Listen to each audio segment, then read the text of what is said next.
All right, welcome to a new episode of the Clinical Savant series. We are sitting down with Dr. Corey Campbell. So Dr. Corey Campbell is a corn-fed, cornbred Nebraska boy, just like myself. He's from the greatest state in the union. He is a member of the Chadron State Athletic Hall of Fame. He at one point held was it the single season rushing record or the career rushing record at Chadron State? No, I don't think I ever. No, I thought. Well, I was second on the list. Okay, well, when I graduated. you were second, not to be exceeded by someone you may have heard of, Danny Woodhead. Yeah, possibly. And actually, he did exceed me by quite a bit. Yeah. Well, we'll see. Yeah. But anyway, so Corey graduated from Chadron State.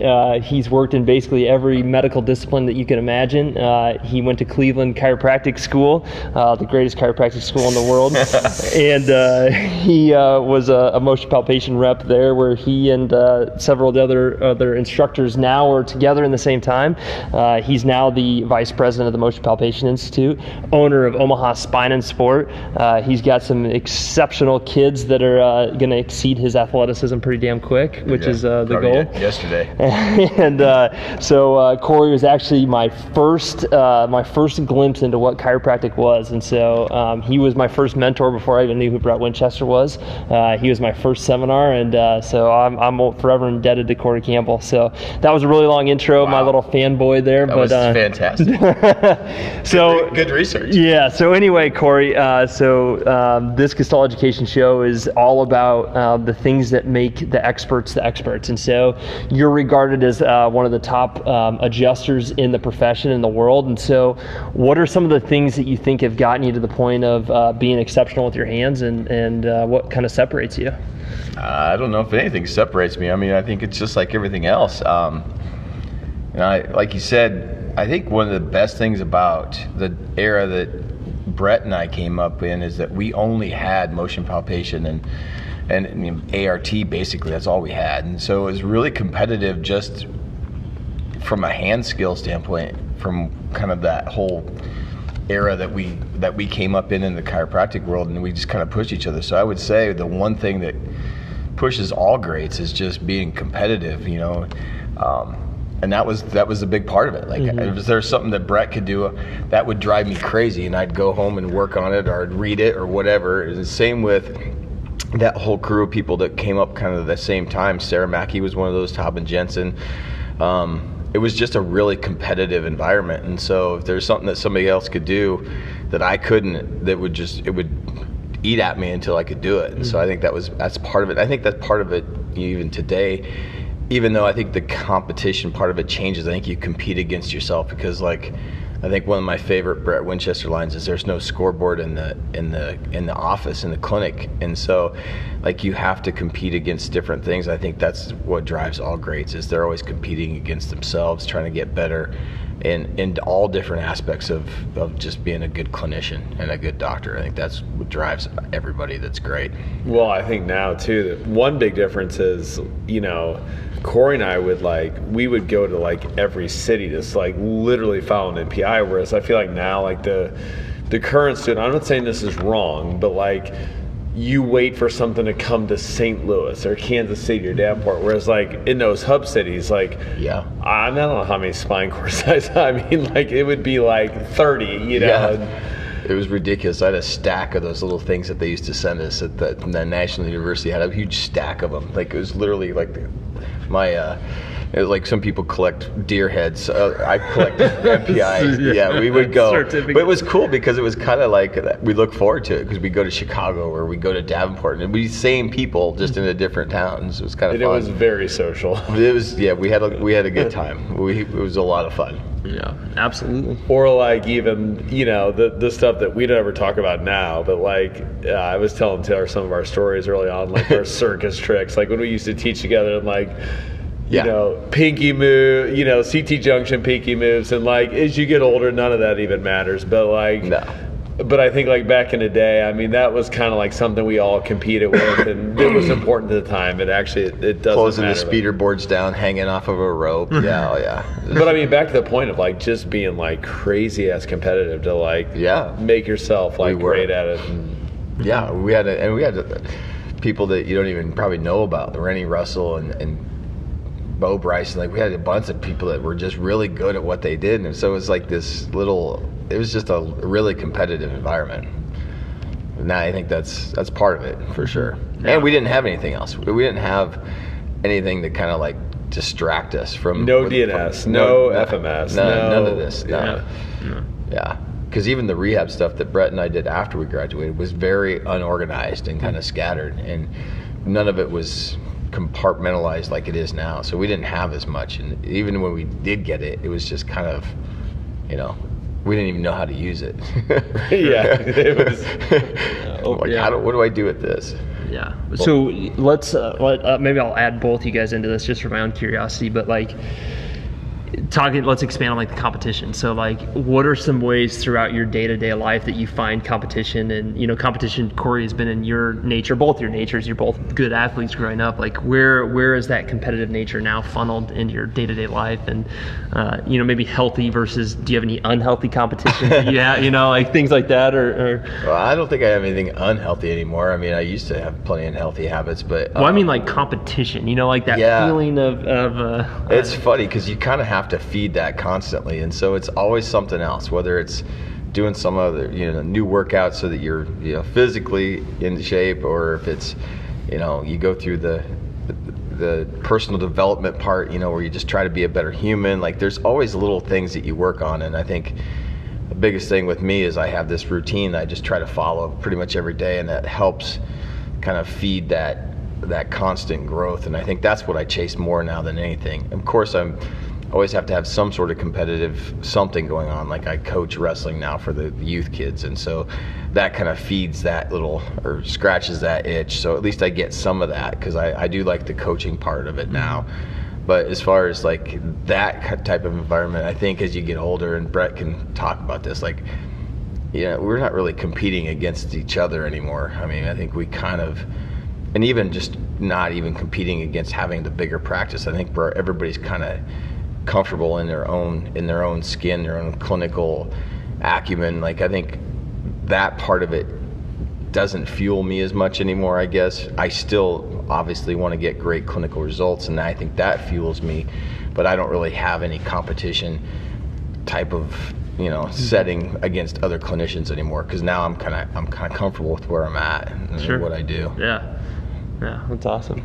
I mean, for me, I walk around with a chip on my shoulder just because I feel like chiropractors notoriously, or we're always like at the bottom of the totem pole. And Taylor knows this because he's around me all the time. Like, I think all the three of us, we want to go toe to toe with like a neurologist, a spinal biomechanist, or whoever it might be. Like, we don't want to be like that person in the room that doesn't know what we're talking about. So for me, it's always been about like pushing the limits of what's possible for a chiropractor, and like just continue to like get up against that edge. And then I think for Corey and I, it's about like, when him and I are done with MPI, like we have a mission. We'll call it a crusade. Like, we right now, like MPI is about like, we know, well, this is going to sound maybe arrogant, but like we feel, let's put it that way, that we're the best in the world at palpating justice. Not us personally, but like MPI in general. So like, him and I are trying to like really, decide like moving forward, like what do we do to like continue to, make sure that, we continue to move MPI in that direction. And that's hard right now because we have like a lot of struggles, because we have, a lot of people doing manipulation around. We have ATCs, PTs, medical doctors. So like, how do we reconcile that moving forward? And, how do we, within our own profession, like how do we continue to, we know we've got a firm grip on the students, but how do we take the doc that's been out 5 years that, is looking for a seminar, and like we're trying to like, really take MPI into a new stratosphere that hasn't been in. As far as like private practice, I'm just real competitive. So like, I'm just trying to always like, practice to me is one big game. I mean, I'm a humanitarian, as you know, but I'm also like, there's just a game within the game of like, how quickly can I get results? Like, can I get people better that no one else has gotten better? And I mean, that would be the game within the practical side of it. But as you get older, now it's more about like thinking bigger, like Exactly.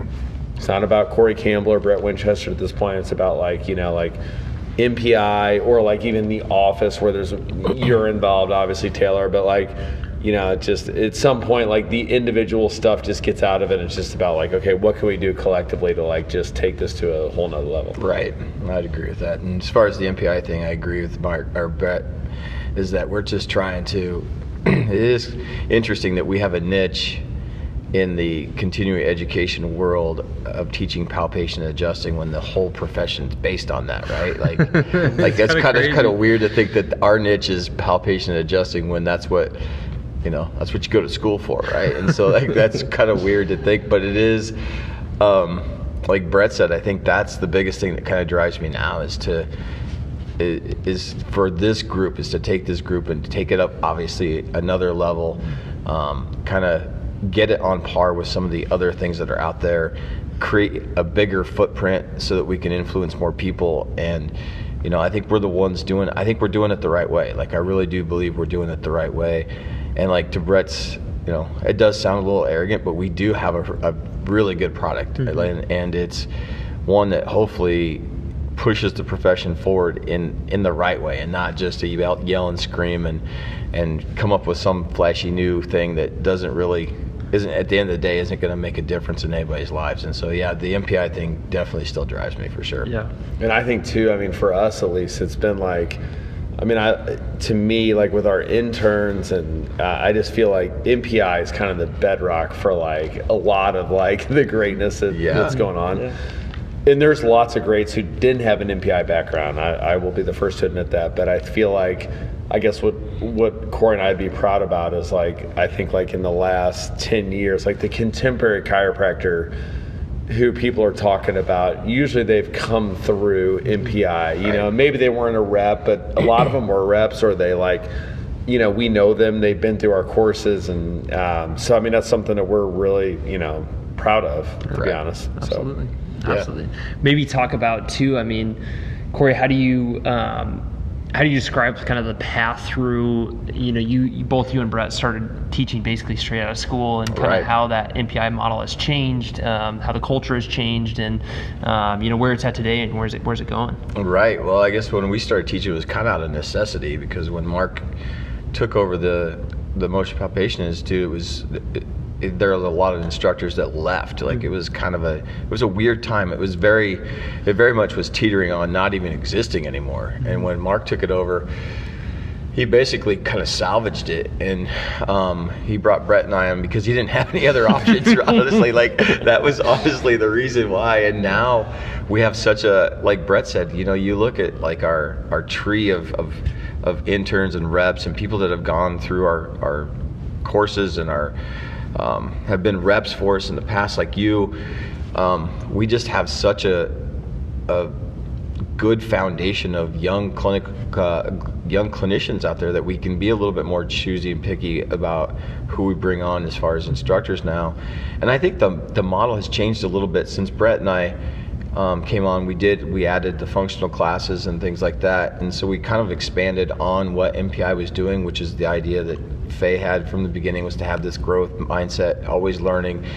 But now we're trying to we try to bring in the right people so that we have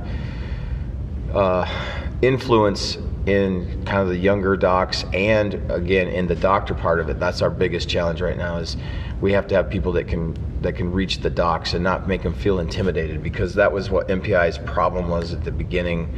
Kind of when I started, it was just very arrogant, and we're kind of elitist, and it just had the culture just wasn't great. And so now I think the biggest thing with us, as far as like what we want to do, is to have a good culture. It's no different than having a football team or a wrestling team, whatever, that's got a good culture. Like we want to really embed that culture in what we have now. And so that's why, as far as like the instructors that we bring in, or some of the people that do some of the guest lectures, like a Jason Holm, for example, or Rich, we're kind of picky with that because we don't want to mess up the chemistry and the culture that we have right now. And I think that's where we're at now. It's just really harvesting that culture so that when I'm gone, and hopefully MPI is stronger than when we came in. That's kind of the goal behind it, you know.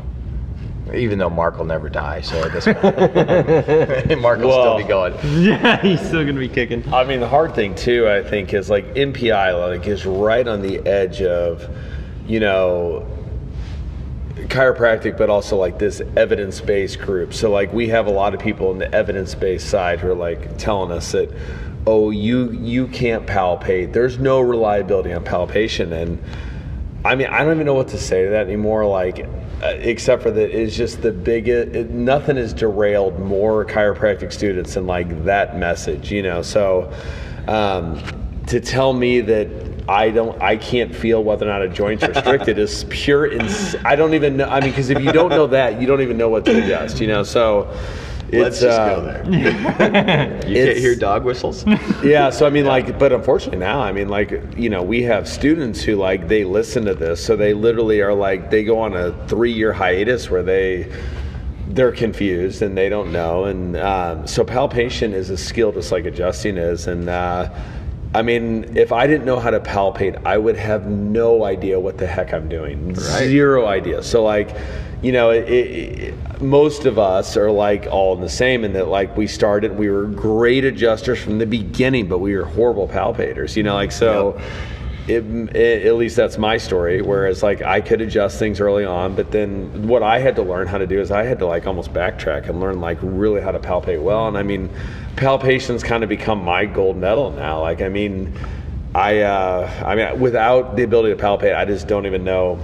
I mean, you wouldn't even know where to manipulate, you know. Right. So we have people telling us right now, there's no reliability in that. I'm like, are you kidding me? Like, this is a skill, and like, if you can't feel it, come to a goddamn seminar, and we'll show you how to do it. But I mean, like, I guess that's my biggest frustration now of like people telling me on Facebook, like a Tri-5 student, that there's no reliability in palpation. I'm like, you go tell Carol Levitt before he died when he was 95 years old that he didn't know how to palpate. You know, like, come on. Yeah. Like, some things in life just aren't easy, and this is one of those things, you know. Palpation is the hardest part, and that's the kind of the never-ending fun of practice, and it's the foundation for what we do. I mean, like Brett said, I wouldn't even know what to do if I didn't know how to palpate. Like, that's kind of the basis for everything that we do, and everything else builds off of that. And I think the biggest problem with palpation is it's the hardest part. And so the people that really rail on it, especially on the evidence-based side, you know, they have that they can stick their flag in the ground because there's no good research at it. Well, nobody takes the time to get good at it, and there's no systematic approach to it. And that's kind of, I think, what Brett and I are kind of trying to change, is bring a systematic approach to palpation and make it a little more objective, so you can go through the steps and you can reproduce those, so that at the end of the day you're a better palpator, and at the end of the year there's 15 more people that are really good at palpation. So then we can actually, if we really wanted to, we could put, you know, some research out there that said, yeah, it is, if you just have a systematic way to go about it. And if we all did the same things, we would probably all get the same results. Like Brett and Mark and I did a small pilot thing, research study thing in Logan one time with some guys, and we were actually very reliable amongst ourselves. We found the same things because we did this. We have a way to approach it, and it's not just fly around and there's no system to it. Like, we all have our own systems, and so if we can kind of systematize this a little bit more, I think that part of it will hopefully go away. But it's a skill, and it's a hard skill, and people like to yell and scream about it instead of get good at it, and that does kind of eat at me. And so, well, because MPI has always been evidence based, so we're not like, you know, turning our head to that by any means, but we also know that there's another side to it. There's a skill to this, and if you don't know how to palpate, like, you're basically guessing at that point. Right. And unfortunately, that's what a majority of the profession does. So, joint play is very hard to get good at, but it is so worth it. And I mean, you can't be a good adjuster if you don't know how to joint play. Let's just leave it at that. Right. You know? Exactly. And that's kind of our charge, is to help people understand that. I mean, once you do it, it's just hard to argue. Like, it's just. Yeah. So Corey, let's maybe what are some of your top tips, or what are some of the things, you've been in practice for 17 years. 17 years, okay. Yeah. So like almost 18. What are the things that you even do to this day that have made you better at that skill, or that continue to just like grow that piece of your brain that continues to make you a better palpator? Yeah, I think that's just it. I mean, I think I already kind of touched on it. I think you just have to have a systematic approach to it. Like, I kind of do the same things with everybody that comes in as far as the palpation goes. And then, of course, you start to kind of play around with some of the nuances of it, in different positions, and you learn new palpations as you go, and just getting your hands on more and more people, but having the same approach to each person just makes you better. So if you have kind of a system to it and you do the same thing on pretty much everybody, that just makes you better at the end of the day, because you're not just kind of guessing, like Brett said. You're not just aimlessly going through your day. You actually have some sort of an approach, and just keeping focus on it. At the end of the day, like, you want to do the best thing you can do for patients, and so being present while you're doing these things, I think, is a big part of it. Like, you always want to constantly check yourself that you're actually doing things every day to get a little bit better. And I think having systems and routines is important to get there. And so I think that's why, I think I get better every year with the palpation parts, because I do have a systematic way of approaching it. Yeah, definitely. And then maybe let's just kind of like wrap this up in a bow with MPI and stuff of like, we've kind of talked about MPI going forward is you're trying to create the best palpators and adjusters in the world. That's basically the MO. But how do we stake our ground other than becoming really good palpators and adjusters in the world of manipulation? Gosh, that's I think it's just like everything else. There's an evolution to everything, and right now I think we have to evolve the Motion Palpation Institute just in of itself. Like, we have to be the ones that are creating good content. We have to increase our digital footprint. We have to get to more people, and it's the same message, but the more we can get our message out there to different people in different formats, I think that's the thing. What we have to do right now is we kind of have to evolve. And the other thing that, like Brett touched on, is we have to get to the docs. Like, there's an intimidation factor out there that docs don't like to go to our seminars, because our seminars are primarily student based, and so no doc that's been out 10 years wants to go to a seminar and have some third try student do things that they can't do. And so I think that's another part of it, is that we have to increase our influence in the doctor world, not just from the people that are coming out that have been part of MPI, but the docs that are out there now that are kind of struggling with how to implement this model. And I think that's the biggest thing, is we got to get to more docs. And if we have to do that through increasing our digital footprint and creating more content and getting out there in that way, then if that's a means to the end, then that's what we need to do. But we need to have a little more influence with the current docs that are out there, and just show them how they can implement. And what's nice about this model is that you can make it whatever you want it.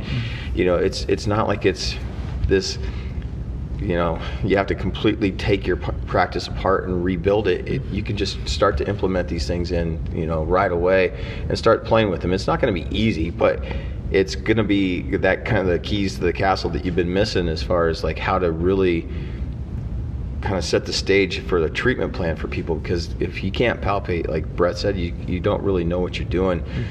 And palpation opens up all these other doors about, well, this is why this exercise wasn't working, or this is why this wasn't working, or end range loading is not working because this joint is not allowing you to get to end ranges, and things like that. So it just opens up so much more that allows you to implement all the other things that are out there, like MDT and DNS and all these other things. But if you can't palpate, like, you don't even know when to apply those things. And that's just maybe in my opinion. And so I think that's where we want to go, is we want to not, incorporate so much stuff that forces you to go out and take an MDT class, but you can see how it fits into all these different practice types and why it's so important. Like, it's the access point that we should be good at as chiropractors. We should be good at the joint palpation and manipulation. That should be our access to the whole triad of the CNS and the passive tissues and the active tissue system. Like, that should be our access point, and that's what we should be really good at. And so that's what kind of drives MPI right now, is to have a bigger influence with docs, and if we have to, have a bigger digital footprint so we can get to more people, because it's going to open up a lot of doors for you just clinically. Yeah. So what's happened like in the last 10 years basically is we are now like, whereas I feel like let's say 15 years ago, MPI would never be like in these super conferences with like everything else. Right. And like now MPI is being included with like everything, you know, like, so whenever there's a super conference, MPI is being very well represented. So I think that's been also critical in the last 10 years to like have that influence into whether it's Stu McGill, you know, Pavel Kolaj, Gray Cook, Shacklock, McKenzie. So like, you know, now like MPI is right up there with everything else, which I mean, if you made me say, what are you most proud about MPI? I'd say like, well, in the last 15 years, like we have moved the dial there, like to where, and I'll be honest, I mean, Corey and I, we're basically in our prime right now. So I mean, like, when we're all said and done, like we are gonna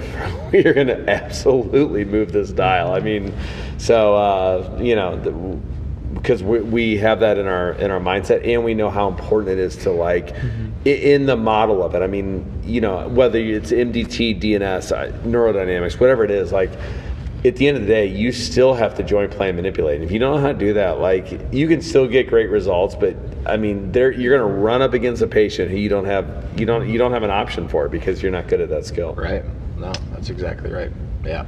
And I think that maybe that's what our competitive nature is now, is to drag the MPI, you know, to the forefront with everything else. Like, you know, what Brett said with the super conferences, like we should be included, and you know we should be included, and now people are starting to take a little bit more notice. And maybe it's because we do have this kind of this movement of young docs that are making big impacts in these other areas, but they're all MPI influenced docs. What's cool about MPI, we are successful despite of ourselves. That's right. We are the worst at social media. Right. None of us are it's just like, right.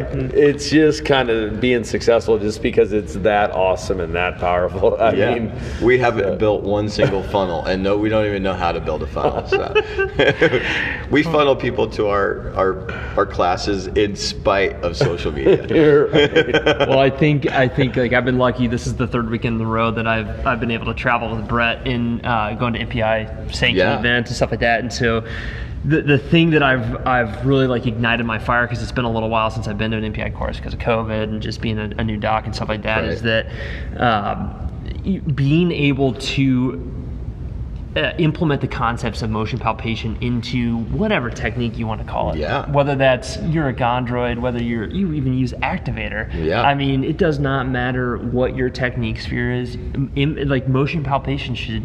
I mean, most MPI is Motion Palpation Institute. Right. But motion palpation is just that's just a thing you can do. You know, you can do that with no matter what you do. So I think that's like a really important thing to bridge the gap. And you know, for my time in school, I was very negative towards any other technique. And you know, we all go through those times and stuff. But now, like looking back, it's like holy crap! Like that is the keys to the castle to really bridge the profession forward and together. And so I think that going forward is another little like hidden token that you know, with MPI growing, that's really going to happen. Is, you know, it doesn't matter if you only want to adjust patients and that's all you want to do. That's perfect. Motion palpation still has a huge gift to offer you. Yeah, it's like you said, it's the bridge for all of those things. Whether you're an evidence-based practitioner or you're not an evidence-based practitioner, it's that one thing. It's the skill and the art within the evidence that kind of bridges that gap between all of those different things. And regardless of what your technique is,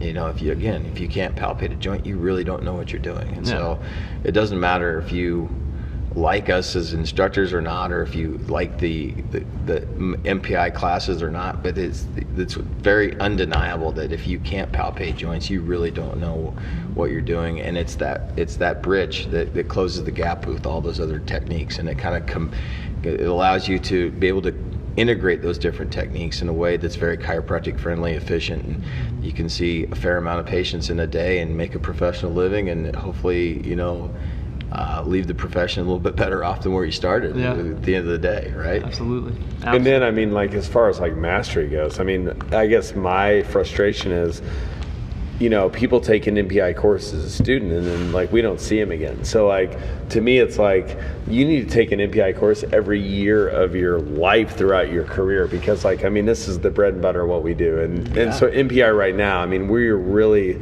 soul searching to figure out like how to touch that chiropractor who's been out 5 years, 10 years, who, you know, like how do we create the right like arena for them to where they feel uncomfortable if then maybe they're with some students. So right now like we're actively working on that model to where like you would come take a course, it would only be docs. And you know, and I mean you know, if I looked at our last 2 weekends together, I mean I'm telling 15% of what I know at that point, you know, like so that, you know, other 85% like never gets out there because like we're not talking to like the advanced crowd of manipulation, you know, like there's so many like little nuances to manipulation that like, you know, that you never get to say if you're talking to a bunch of tri-threes. But if you've been out 20 years, I could say this and you'd be like, oh wow, I never thought of it that way, you know. So well, and that's the one thing too. I mean, I've been in practice close to 3 years now, and I was typical. We always joke about it when an intern comes and watches you and they're like, damn, he just did the same damn thing every single time over and over.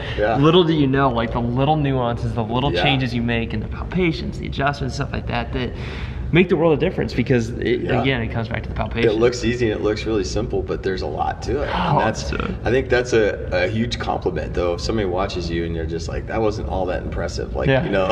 Yeah, exactly. But I mean, you have literally, you know, 25 or 30 people, happy patients in a day. Like that's the biggest compliment you can get is having somebody watch and be like, well, he didn't really do anything that I couldn't do. And that's exactly, you know, what our goal or Mark is. Always tells us like everybody wants to be an NPI instructor because like he says that we make it look so easy where everyone's like, oh, I can do that. And like Mark's always emailing us like, people have no idea how hard. Right. Well, it is. It's just like there's a difference. I mean, it is. Even like capturing your patient's attention versus capturing a room full of attention. I mean, that's just a completely different ballgame. But Corey, how much, you know, I've been lucky. I've shadowed you a bunch, and we always joke about, you know, you say the joke about no talking Friday, but there's a little bit of truth to that when they shadow you. And you know, you talked about your presence and being you know, fully present with your patients each day and day. How did you practice that? How did you get good at that? And like how do you maintain that throughout the day? You're a business owner. You're a dad. Of, you got a herd of kids and a wife and family and stuff. How do you block that noise, and how do you get good at that skill of being present? It's one of those things. It's another skill that you just have to work on. You have to either objectify it, you know, like I'm always I try to put my phone away so I'm not ever looking at it, but it's my phone rule. Like if I feel like this itch to like check my phone, like I know I'm not being present kind of thing. And then just rating it, like, you know, from 1 to 5, like where am I at right now? That's the biggest thing. I always try to ask patients something that's off the clinical path so that I learn something more about them every time they come in. I'm always asking, you follow me around, you know, like where'd you go to high school? Like I try to connect with them on some hick, redneck, Western Nebraska level, and so I'm college football, or you know, their kids' sports, or I'm always trying to make some sort of connection that's non-clinical, and that's kind of my goal, is to learn something new about every person that comes in that doesn't have anything to do with them clinically, but ultimately probably does somewhere down the road, and just make that connection between, you know, not just me as a clinician to a patient, but just me as a person to another person. I think that's what I always try to do. My goal is to learn something new about them every single time, and I think that helps. And just focus, you know, like you know, there's that whole flip the script thing that I did, that blog thing. It's like just focus. Love your patients in a way that, you know, you want them to get better, and have some compassion, have some sort of an intention for every single person that comes in as far as their treatment plan, and then just be present. Like if you can keep those things going through your head throughout the day, I think at the end of the day you're not, you know, mentally worn out or emotionally worn out because you're just chasing your tail, trying to help people with just following pain pathways.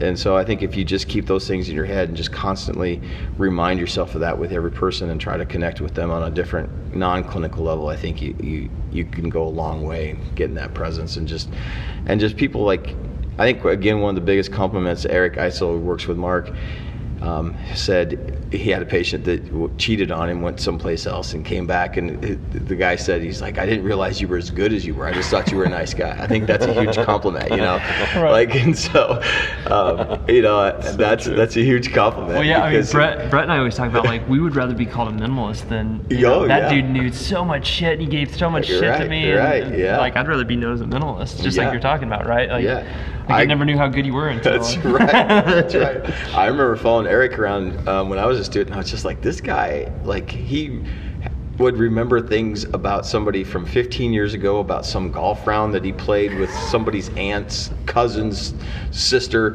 and like, he just made all these connections, and these people didn't even know what he, while he's blowing up their occiput, like, they didn't even know what was going on half the time. And they just like to be there because Eric was a good guy. Like, I think that's a huge compliment, is if you can connect with your patients that way. And then when they do go someplace else and they come back and their heads down, and they will, and they'll be back. And they admit that they went and cheated on you with somebody closer to them, or whatever. Cheaper. Or cheaper. Some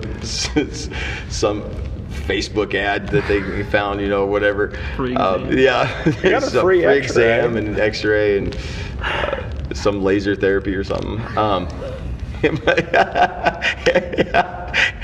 They'll come back because, honestly, like, if you can't make people feel a difference through just your hand skills and connecting with them as a person, that I think that's kind of the keys to Clinical Castle as well. It's just connection with these people. So, and they'll be back. Like, I agree. Like, they'll be back. That's one of our tenets at Winchester Spine Sport, is like hands-on care, feel the difference. And so through this pandemic, a bunch of people ask us if we were going to do, virtual visits and stuff like that. And, Corey's shaking his head just like we were. It's like, if I can't put my hands on you, then you're not really going to feel what's different about the whole situation. And so, that's insightful stuff. And so then my last kind of question to wrap this up, Corey. So you're now known, it's on T-shirts across the entire country for it's weird. Grit, grace, and gratitude. And you've told the origin story for that. But do you ever think that anything you would say would blow up like Never. that? I never thought any. Well, I always thought I'd be on a T-shirt, but not for that reason. Usually holding, like the numbers and the mugshot. I thought maybe that would be something. the MPI mugshot T-shirt. But no, I never thought it would blow up. It was just something that. When we're flying and doing these classes, you have some downtime and you start writing and doing things like that and just working on intros and how you want to leave classes. And I wrote that up on, actually, going to San Jose.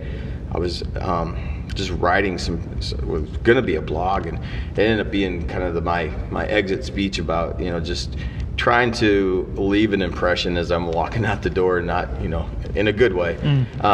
And that's where that whole grit, grace, and gratitude thing comes from. And it's kind of caught fire, and I think it's just because obviously it's catchy, but it kind of covers everything that I think even Brett and I kind of stand for. Is, you got to have a little bit of embrace the grind. You got to enjoy the process and not the end result. I think that's a big part of everything that you do in life to be successful. Is you got to enjoy the grind part of it, the grit part of it, and then you got to have a little bit of humility and vulnerability, which is the grace part, and then you also just got to give thanks to the people that get you there, because I didn't get here on my own. I mean, I was influenced by Mark and Terry and Brett, and even the guys now that come after us, Jason Holm. Like, I learned from those guys all the time, and so you got to have a little bit of gratitude in the fact that you didn't do this on your own. You have some of that in you because you want to surround yourself and with these kinds of people. But no, I never thought it'd be on a T-shirt. Not nothing. I figured there'd be a few things that I've done in my life. He's not being properly T-shirt. referenced on his T-shirt. Oh, I know. That's the hard part. He's not being properly referenced. So it's funny. We were in Davenport 2 weekends ago in Logan, and I think both those T-shirts both have Grit, Grace, and Gratitude on them. So we got 2 new T-shirts, and they both say Grit, Grace, and Gratitude. That's fantastic. But the other thing with MPI too, we have like an inner code, which is don't be a dick. Like we've always said, like if you're in private practice, you're not going to be cocky, you're not going to be arrogant. Show me someone who's not in private practice, is just teaching on the weekends. Usually you see that like pompous, arrogant, feeling, and I think MPI's done a really good job of like ironing that out, and just like we all realize and are very humbled by the experience of treating patients every day, and it's an honor, and I think that's one of our biggest attributes is like none of us are cocky, arrogant, like, because we just know, because we're going to walk in Monday morning and some patient is going to like kick our teeth in, right. and, so right. And kind of humbled by just the fact that, like tomorrow we'll be in front of, each one of us will teach 2 different classes, and you're just kind of, it's cool to like, like for you to go, like my class was the first class that kind of set you down that path. Like that's kind of also humbling, is that you actually have the opportunity to influence a student in a positive way and kind of send them down this path. And hopefully in 10 years you have, a class where they're there. You have a Jason Holm or Rich Holm or you or somebody that's just an absolute superstar in the profession, and that's humbling too, because as this goes on, like there's people out there that are much smarter than I am that I, actually had some sort of influence on early on in their career, and that's kind of cool too. That's very humbling. Yeah, absolutely. Well, and I think that's one of the things too. I mean, being an MPI rep and being a student and being able to shadow each of you guys and other people in the profession, you make it look easy, and you don't always see the failures and stuff. And now being in practice for a couple of years, I've seen the failures firsthand. They've been in my treatment room. They've been on there. And, right. And so I think that's just like a cool thing, and that's part of the tenet of like the people that I hold really highly and really truly in my heart are the ones that are still seeing patients and failing with them every single day, and being honest about their failures, because at the end of the day, like Yoda says it best, like your failures are the best things you can pass on to the people around Absolutely. you. And so I'm a big Star Wars nerd, so that's why I snuck that one in there. But I think that is that's a perfect way to end it. Of like, being able to iron out your failures, still be humble enough to pass those failures and your wins on to the people around you, and then also just like surround yourself with people that are trying to be high performers. Yeah. And so, Corey, is there like one maybe quote or one book or something that you keep close to your heart, or something that you would pass on to people that you've maybe a book you've gifted the most? I think that's isn't that a Tim Ferriss question? Yeah, gosh, I don't know. I mean, there's lots of them. Motivation Manifesto, Brendan Burchard's probably one of my favorites. I think that's a good one. And then there's always your classic Manifest Your Destiny, Empower Now. I think those, I'm reading one now called The Untethered Soul. That's a really cool book. That's probably going to go towards the top of my list. But there's a lot of, there's so much out there. There's, the growth mindset. There's all this stuff out there that you can learn from. And ultimately, at the end of the day, I think what your goal is to chase a better version of yourself. Like that. I think that's what you always want to do, is whether it's as a dad or as a clinician or a business owner. Like I think that's kind of what hopefully I leave the classes that I talk to, is that you should always try to just be a little bit better every day and chase a better version of yourself, and be, with Matthew McConaughey said, who's your hero? It's me in 10 years. Like that's my hero. And then you're never going to get to that person, but I think that's what you kind of want to do, is you want to constantly, and I like that failure thing. One of the coaches that I coach with in the youth program, he says something similar. He's like, we don't lose, we learn, but don't get too comfortable with losing. Like, it's okay to lose, as long as you learn a lesson from it and you use that failure to be better. But don't get comfortable in just learning lessons. Like, you always want to strive to kind of be a little bit better every day, and chase that, push that rock up the top of the mountain and push it back down and push it back up. Like that's, you want to always chase a better version of yourself. And I think that's ultimately what we're trying to do. Yeah, that's awesome. And I think that goes back to our first question, which is what's your competition? And I think that's it right there. Yeah, I don't really chase. Yeah, I knew this was going to come to. I was thinking about this on the way here. I was like, I do have competition, and I think it's within the MPI group. But I ultimately, like my competition is that, I hope my kids just know I'm a good dad. And the kids that I coach, I hope they just think I'm a good coach, and they don't even know about all this stuff that I do on the weekends. And ultimately, at the end of the day, I just hope that people realize that I'm always trying to do what's right for them. And if it's by making myself better, then I hope that gets passed on too. Yeah. Well, absolutely. I mean, I think that's a perfect way to end it. And Corey, Brett and I always joke, is a huge softie on the inside, and we love him to death for that. I'm a big softie, man. But I think at the end of the day, like what we learned, and today was not about clinical expertise or anything like that. It's just about striving to be a better you at the end of the day. And I think that is really what MPI taught me. And honestly, just like just being a clinician in general is just like try to be better every single day. So I think that's how we're going to end it today is whatever you do, doesn't matter if you're not even a clinician that's listening to this, if you're a student, just be better every single day. Strive to be around people that are pushing you to be better and be better every single day. So strive satisfied. Yeah, with that being said, we're signing off. Good luck on Monday and keep crushing patients. Enjoy your failures. There'll be plenty.